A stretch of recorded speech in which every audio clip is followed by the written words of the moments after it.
Excellencies, ladies and gentlemen, it's great to be back in Estonia, a country that lives and breathes digital, and of course, a great example to learn from and to follow. The last time I had the great honor to speak at this summit, I urged participants to see digital as a foundation stone of our future.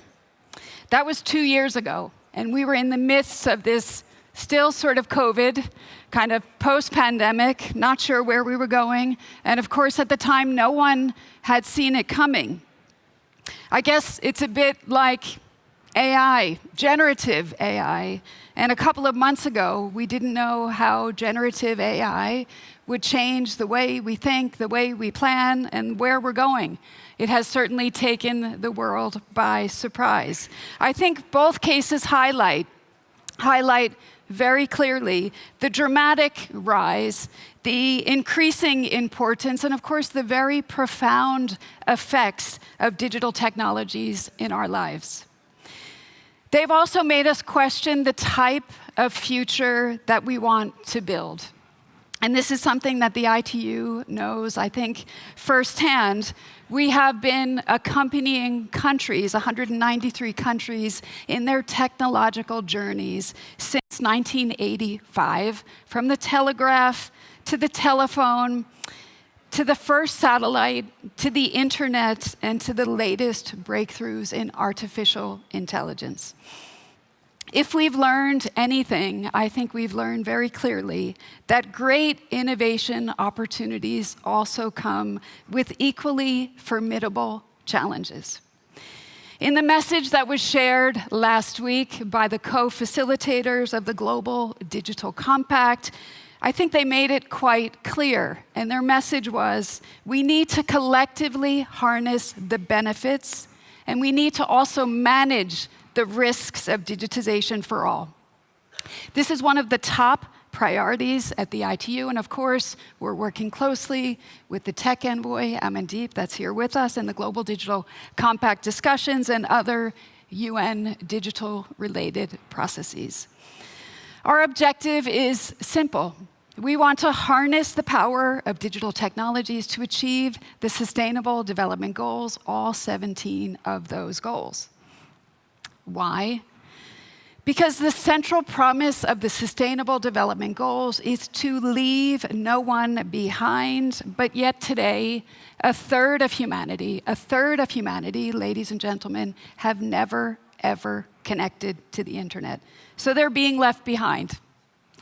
The summit program today does zoom in on those many challenges, those fundamental challenges that stand between us and a resilient, a responsive, and an open digital future.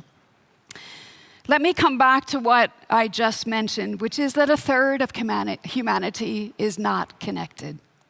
So I'm here today to raise the voices of those who don't have one.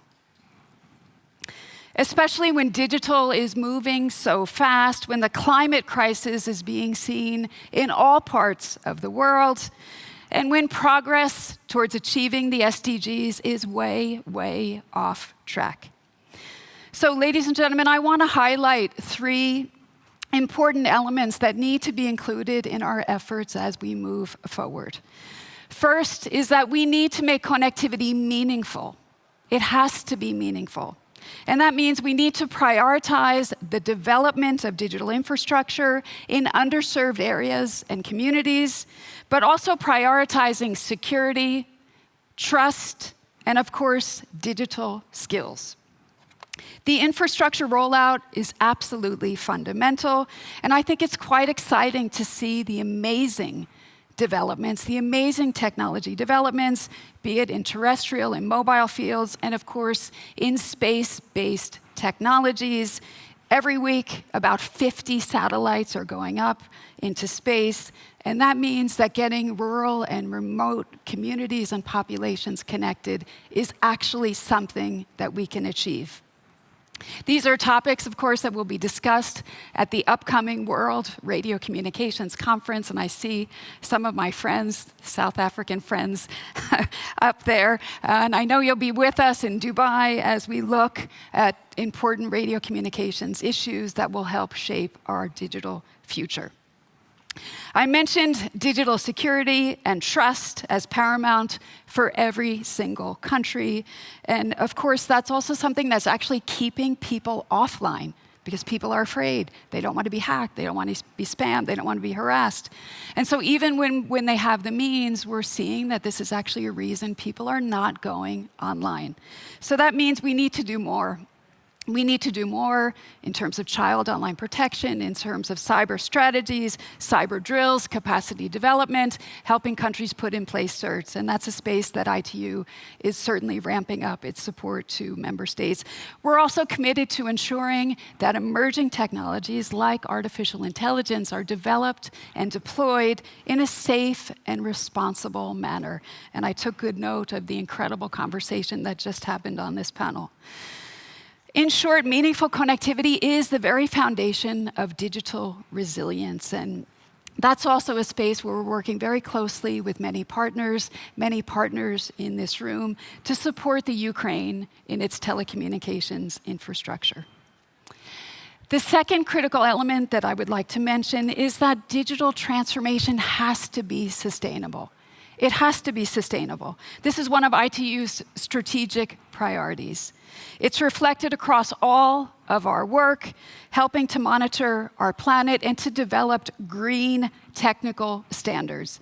In a few months, we will hold the Green Digital Track at COP28 to raise the ambition of the digital sector to reduce its carbon footprint, to accelerate the transition to net zero emissions across the economy, and to build bold new partnerships for concrete climate action.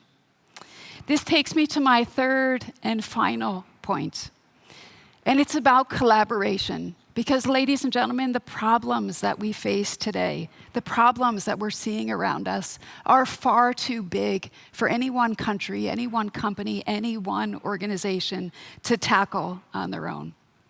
And I think that's where platforms like GovStack, we got the GovStack team in the room, come into play, and that's a partnership between the ITU, Estonia, Germany, the Digital Impact Alliance, UNDP, and the list of others that keeps on growing. At the core of it is the ability to design reusable, interoperable digital government services, a concept that many of us thought was never going to be achievable. Through the global sandbox, countries can also experiment with new ways of actually tailoring digital services to their unique needs, using available digital public goods and building blocks. Collaboration is also the nucleus of our Partner to Connect Digital Coalition, led by ITU. It's a multi-stakeholder platform to foster meaningful connectivity and digital transformation globally. We are 760 pledges strong, amounting to some $30 billion US, and our goal is to get to 100 billion by 2026. So, ladies and gentlemen, join us in Partner to Connect. Collaboration is also represented by our work with the European Commission on the Global Gateway Initiative. I think these collaborative examples are all geared towards helping put the SDGs back on track. And that's why on the 17th of September, on the margins of the UN SDG Summit, ITU will be holding, together with UNDP and others, the SDG Digital Day. We will focus on digital technologies use cases to achieve each and every one of the SDGs. We'll be launching an acceleration framework that countries can take on board to accelerate the implementation of the SDGs. I invite you again, join us. Ladies and gentlemen, achieving the 2030 agenda is the greatest test of our time. It's the greatest test of our time.